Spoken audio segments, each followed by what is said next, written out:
Hello friends, welcome back to PCM world. Friends, आज हम class 12 के केमिस्ट्री सब्जेक्ट का फर्स्ट चैप्टर सॉल्यूशन में कुछ important topics vapour pressure of liquid solutions, Raoult's law, Dalton's law and types of solution के बारे में study करने वाले हैं। और फ्रेंड्स, अगर आपने अभी तक मेरे चैनल को सब्सक्राइब नहीं किया है तो मेरे चैनल को सब्सक्राइब करें, साथ ही बेल आइकन को प्रेस करें। और अगर फ्रेंड्स आपको वीडियो अच्छी लगे तो वीडियो को लाइक करें। तो चलिए फ्रेंड्स, हम आज की वीडियो स्टार्ट करते हैं। फ्रेंड्स, हमारे पास यहाँ पे सब फर्स्ट पॉइंट है definition of vapour pressure. The partial pressure of vapours in equilibrium with pure solid और pure liquid at a given temperature at equilibrium rate of evaporation is equal to rate of condensation. तो friends, इसका यहाँ पे मतलब है कि अगर हम किसी भी इक्विलिब्रियम पोजीशन पे किसी प्योर सॉलिड या फिर किसी प्योर लिक्विड का किसी हमारे दिए हुए टेम्परेचर पे पार्शियल प्रेशर की बात करें तो उसका पार्शियल प्रेशर कैसे हम डिफाइन करते हैं कि वहाँ पे rate of evaporation is equal to rate of condensation होगा। इसका फ्रेंड्स ये है मतलब कि अगर हम किसी भी प्योर सॉलिड को या फिर किसी भी प्योर लिक्विड का जब सॉल्यूशन बनाते हैं तो किसी एक हमारे पास अगर कोई कंपोनेंट ए है जिसको हम कंपोनेंट बी के साथ मिक्स कर रहे हैं तो यहाँ पे rate of evaporation of A is equal to rate of condensation of B होगा, क्योंकि फ्रेंड्स ए जैसे जैसे कम होगा बी की कंसंट्रेशन वैसे वैसे इंक्रीज होगी। फॉर एग्जाम्पल H2O लिक्विड, अगर हमारे पास वाटर है इन लिक्विड फॉर्म, अगर हम उसको H2O गैस में वाटर को गैस पे अगर हम करते हैं उसको मिक्स, तो हमारे पास यहाँ पे इक्विलिब्रियम कांस्टेंट क्या होगा जिसको कि हम Kp से डिनोट करते हैं, उसकी फ्रेंड्स वैल्यू होगी कि pressure of H2O gas divided by pressure of H2O liquid. तो मतलब जिसमें हमारा सॉल्यूशन बन रहा है, फॉर्म हो रहा है, चाहे वो लिक्विड स्टेट है चाहे वो गैस स्टेट है, उसका जो सा हमारे पास प्रेशर है उसको हम डिवाइड कर देते हैं उसके ओरिजिनल फॉर्म से, या जैसे कि वो लिक्विड है या फिर वो सॉलिड है उससे, तो हमारे पास इक्विलिब्रियम कांस्टेंट आ जाता है। और फ्रेंड्स, हमारे पास आगे है for pure H2O liquid pressure of H2O liquid is equal to 1। इसका फ्रेंड्स मतलब ये है कि हम घर पे जो सा हमारे वाटर यूज करते हैं वो लिक्विड फॉर्म में है तो उसका प्रेशर क्या होता है, 1 होता है। और इसी के साथ हम Kp को क्या डिफाइन करते हैं कि equilibrium constant of H2O liquid into H2 of gaseous state is equal to pressure of H2O gaseous state, क्योंकि हमारे पास जो यहाँ पे डिनोमिनेटर में है pressure of H2O in liquid form, तो हमारे पास pressure of H2O in liquid form क्या होता है, 1। और हमारे पास इक्विलिब्रियम कांस्टेंट की वैल्यू क्या आ जाती है, pressure of H2O in gaseous state. And friends, हमारे पास नेक्स्ट पॉइंट है फॉर लिक्विड इनटू वेपर्स, कि हम किसी भी लिक्विड को जब वेपर में कन्वर्ट करते हैं और ये रिवर्सिबल प्रोसेस होती है जिसको कि हम वेपर से लिक्विड में भी कन्वर्ट कर सकते हैं। यहाँ पे फ्रेंड्स है vapour pressure is an equilibrium constant, कि जैसे कि हमने यहाँ पे इक्विलिब्रियम कांस्टेंट Kp को नोट किया है, डिफाइन किया है, तो हम इसको वेपर प्रेशर भी बोल सकते हैं। और इसी के साथ so it depends only on nature of liquid and temperature of liquid. तो ये हम दो स्टेट पे डिपेंड करता है। फर्स्ट है हमारे पास nature of liquid and second is temperature of liquid, कि हम लिक्विड को क्या टेम्परेचर पे रख रहे हैं और हमारे पास जो लिक्विड है उसका नेचर कैसे है।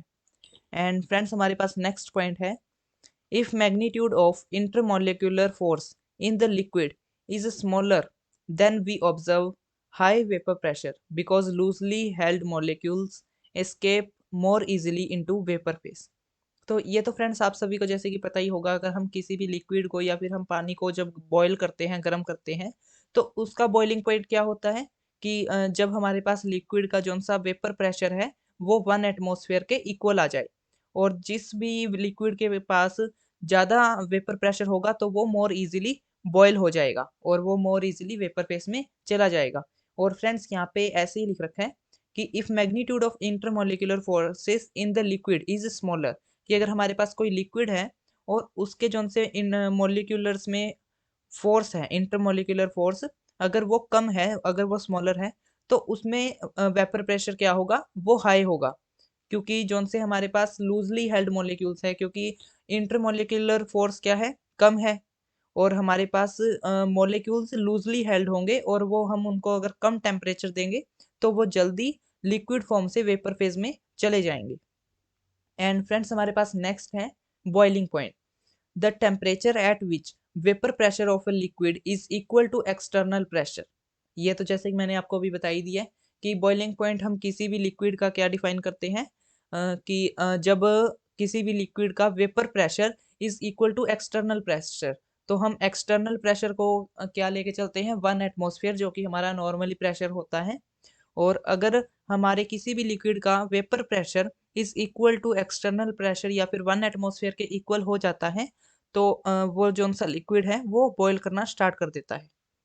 एंड फ्रेंड्स हमारे पास नेक्स्ट पॉइंट है, a liquid having high vapour pressure boils at low temperature. तो इसका फ्रेंड्स यही मतलब है कि किसी भी अगर लिक्विड के पास हाई वेपर प्रेशर है तो वो क्या होगा, लो टेम्परेचर पे बॉईल होगा, क्योंकि हम उसको अगर थोड़ी सी भी हीट देंगे, थोड़ा सा भी टेम्परेचर अगर हम उसका इंक्रीज करेंगे, तो उसके जोन से इंटरमोलिकुलर फोर्सेस स्मॉलर होने के कारण उसके जोन से मॉलिक्यूल्स हैं वो वेपर फेस में जल्दी ट्रांसफर हो जाएंगे। और इसलिए फ्रेंड्स हम क्या कहते हैं कि boiling point is inversely proportional to vapour pressure, कि वेपर प्रेशर जैसे जैसे इंक्रीज होगा बॉइलिंग पॉइंट उतना ही कम होता रहेगा। और चलिए फ्रेंड्स हम नेक्स्ट स्लाइड पे चलते हैं। तो यहाँ पे फ्रेंड्स हमारे पास है vapour pressure of liquid liquid solution. इसका फ्रेंड्स ये मतलब है कि यहाँ पे हम इस स्लाइड में देखेंगे, इस टॉपिक में देखेंगे कि अगर हम दो लिक्विड को आपस में मिक्स करते हैं तो उसका वेपर प्रेशर कैसे हम डिफाइन कर सकते हैं। एंड फ्रेंड्स हम यहाँ पे vapour pressure of liquid liquid solution जब डिफाइन करते हैं तो हमारे पास रोल्स लॉ होता है, जिसके ज़रिए हम vapour pressure of liquid liquid solution को डिफाइन कर पाते हैं।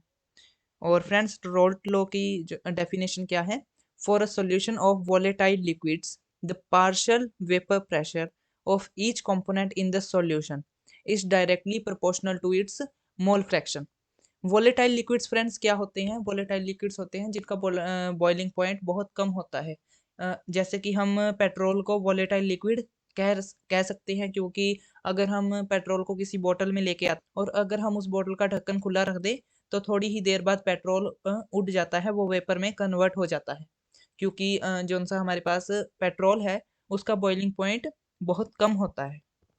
और यहाँ पे फ्रेंड्स रोल्स लॉ की जो सी ये डेफिनेशन है ये आप अपने नोट्स में नोट कर लीजिए। For a solution of volatile liquids the partial vapour pressure of each component in the solution is directly proportional to its mole fraction. For a binary liquid-liquid solution, if P1 and P2 are the partial pressure of liquid 1 and liquid 2 respectively, and X1 and X2 are mole fraction of liquid 1 and liquid 2 in solution respectively। तो यहाँ पे friends मतलब है कि अगर हम किसी liquid 1 और लिक्विड 2 को मिला के कोई सोल्यूशन बनाते हैं तो वहाँ पे partial pressure of first liquid का क्या है, P1 है, and partial pressure of second liquid का P2, और मोल फ्रैक्शन उन दोनों का क्या है, x1 एंड x2 रिस्पेक्टिवली। और यहाँ पे फ्रेंड्स हम रोल्स लॉ की डेफिनेशन से डिफाइन करते हैं, for liquid 1 P1 is directly proportional to x1, क्योंकि हमारे पास रोल्स लॉ की डेफिनेशन क्या है कि partial pressure of liquid is directly proportional to its mole fraction. और फ्रेंड्स अगर हम ये प्रोपोर्शनैलिटी का साइन हटाते हैं तो हमारे पास P1 नोट आ जाता है, और यहाँ पे P1 नोट क्या है, vapour pressure of pure liquid 1, कि अगर हमने किसी भी फर्स्ट लिक्विड का अगर हमने किसी और में मिक्स नहीं किया है, वो जो सी हमारे पास फर्स्ट लिक्विड है वो प्योर है, हमने उसमें कोई मिलावट या उसमें किसी चीज़ का मिक्सचर नहीं किया है, तो जोन सा उसका इनिशियल प्रेशर होता है, इनिशियल वेपर प्रेशर होता है, उसको हम क्या कहते हैं, P1 नोट से डिनोट करते हैं। और सेम एज फर्स्ट हम सेकंड के लिए भी फ्रेंड्स यही लिखते हैं कि P2 is directly proportional to x2, और प्रोपोर्शनैलिटी साइन हटाते ही हमारे पास क्या आ जाएगा, P2 note, where P2 note is the initial vapour pressure of second liquid, pure second liquid. और ये फ्रेंड्स हमारे पास यहाँ पे दो इक्वेशंस बन जाती है। और उसके बाद में फ्रेंड्स हमारे पास है, according to Dalton's law of partial pressures total pressure over solution phase in the container will be the sum of the partial pressures of components of the solution। और फ्रेंड्स जैसे कि डाल्टन्स लॉ हमें क्या कहता है कि अगर हमने किसी कंटेनर में फर्स्ट एंड सेकंड दो लिक्विड हमने मिक्स किए हैं तो उनका टोटल प्रेशर क्या होगा, उन दोनों के पार्शियल प्रेशर के सम के बराबर होगा। और यहाँ पे फ्रेंड्स हमने आगे यही लिखा है कि P total is equal to P1 plus P2। और P1 प्लस P2 की वैल्यू हमारे पास फ्रेंड्स यहाँ पे क्या है, P1 की वैल्यू है P1 नॉट x1 और P2 की वैल्यू है P2 नॉट x2।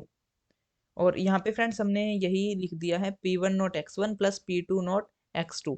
और फ्रेंड्स हमारे पास P टोटल की वैल्यू क्या आ गई, 1 minus x2 P1 not plus P2 x2। And friends मैंने जैसे कि आपको पिछली वीडियो में बताया था कि हमारे पास अगर हम कोई सॉल्यूशन बनाते हैं जिसमें कि दो कंपोनेंट्स हैं तो उन दोनों कंपोनेंट्स के मोल फ्रैक्शन का सम 1 होता है। और हमने यही किया है, यहाँ पे x1 की जगह हमने 1 माइनस x2 लिख दिया क्योंकि x1 plus x2 is equal to 1। And friends जब हम इस ब्रैकेट को ओपन करेंगे तो हमारे पास P1 note minus P1 note x2 plus P2 note x2 आएगा।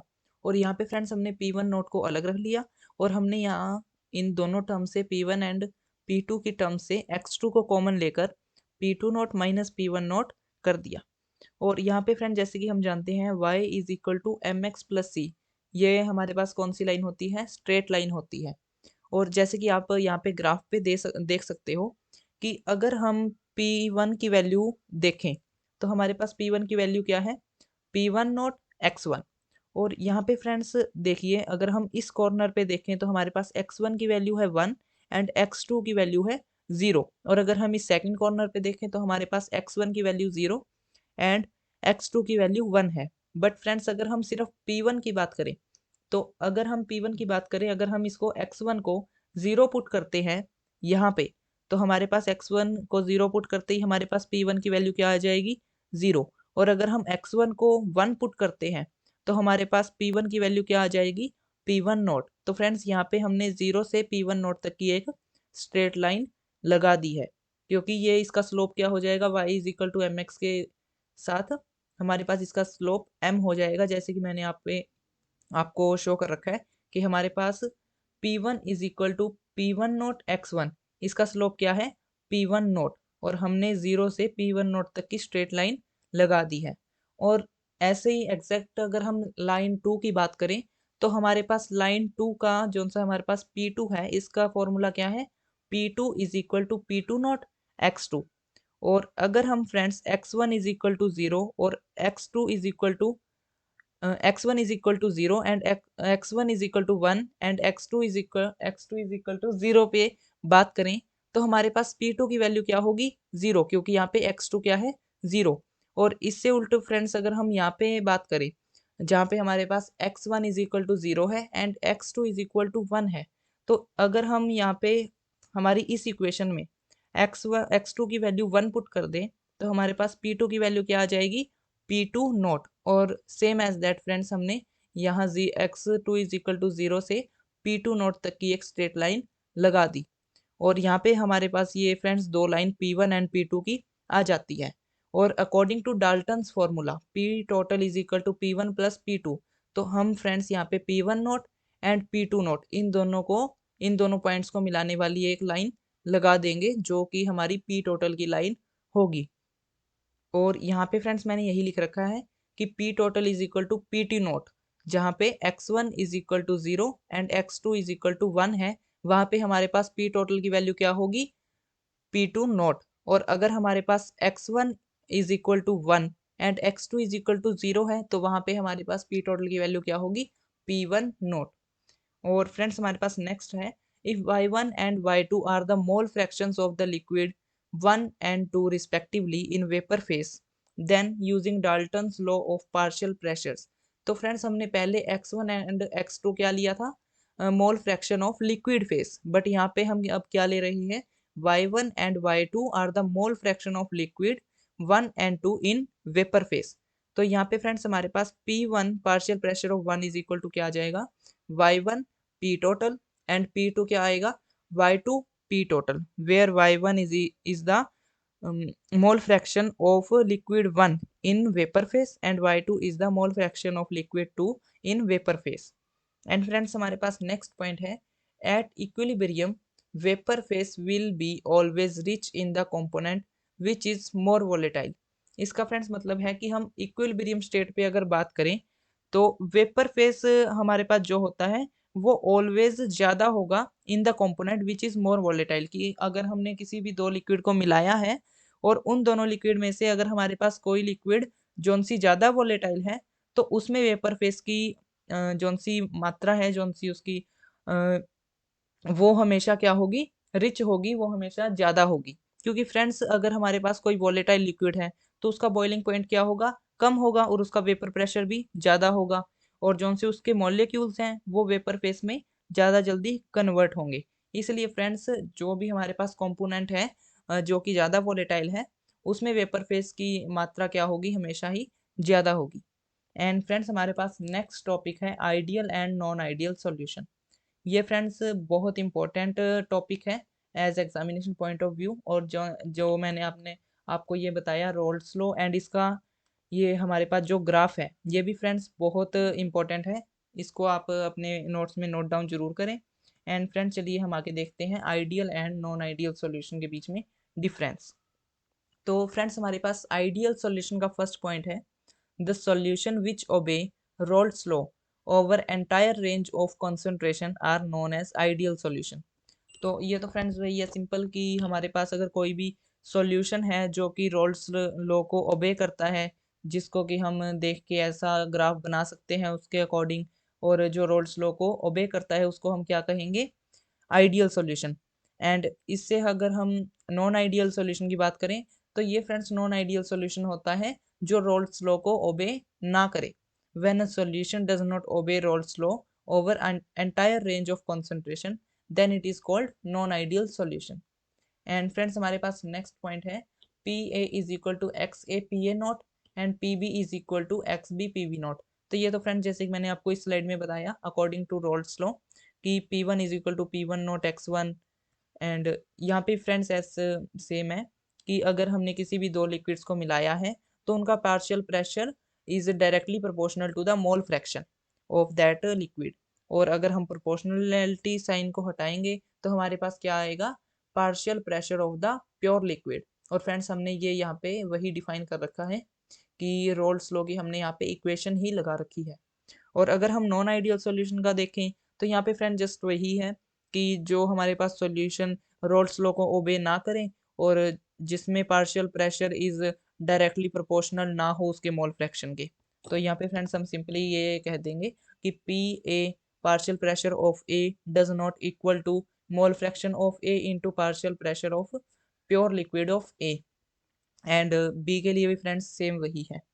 एंड फ्रेंड्स हमारे पास नेक्स्ट पॉइंट है third point A B is, अगर हम ए और बी को मिला के ए बी बनाते हैं तो हमारे पास आइडियल सॉल्यूशन में क्या कंडीशन होती है कि forces of attraction between A B are exactly same as A and B B. इसका फ्रेंड्स ये मतलब है कि अगर हमारे पास कोई लिक्विड ए है और कोई लिक्विड बी है, अभी तक हमने उनको मिक्स नहीं किया है, तो उनके जो से इंटरमोलिकुलर फोर्सेस हैं ए के और बी के वो एग्जैक्टली सेम होने चाहिए जब हम उन दोनों को मिक्स करें। तो जैसे कि हमने ए और बी को जब मिक्स किया और उनके बीच में इंटरमोलिकुलर फोर्सेस का जितनी वैल्यू है उनकी वैल्यू इज इक्वल टू होनी चाहिए जितनी कि उनके प्योर लिक्विड के इंटरमोलिकुलर फोर्सेस के होती है। और यहाँ पे जैसे कि मैंने यही लिख रखा आपको कि forces of attraction between A B solution को हमने जब बना दिया तो उनके बीच के इंटरमोलिकुलर फोर्सेस एग्जैक्टली सेम होने चाहिए उनके प्योर लिक्विड के इंटरमोलिकुलर फोर्सेस के। एंड एज सेम फ्रेंड्स हमारे पास नॉन आइडियल सॉल्यूशन में ये कंडीशन नहीं होती है। हम यहाँ पे कहेंगे कि forces of attraction between A B are not same. Not same का मतलब है फ्रेंड्स कि वो ज़्यादा भी हो सकते हैं और कम भी हो सकते हैं बट वो सेम नहीं हो सकते। और यहाँ पे यही है फ्रेंड्स कि forces of attraction between A B are not same as A and B B. And friends हमारे पास नेक्स्ट पॉइंट है on mixing there is no enthalpy and volume change. कि हमारे पास जो सा आइडियल सॉल्यूशन होता है अगर हम किसी भी दो लिक्विड्स को मिक्स करके आइडियल सॉल्यूशन बनाते हैं तो वहाँ पे कोई भी एंथैल्पी या फिर कोई भी वॉल्यूम चेंज नहीं होना चाहिए। और अगर हम फ्रेंड्स नॉन आइडियल सॉल्यूशन की बात करें तो हम यहाँ पे कहते हैं कि अगर हम किसी भी सॉल्यूशन ए एंड बी को मिक्स करके नॉन आइडियल सॉल्यूशन बनता है तो उधर एंथैल्पी या वॉल्यूम चेंज हो सकते हैं क्योंकि वो क्या है, नॉन आइडियल सॉल्यूशन है। और फ्रेंड्स आज की वीडियो में इतना ही।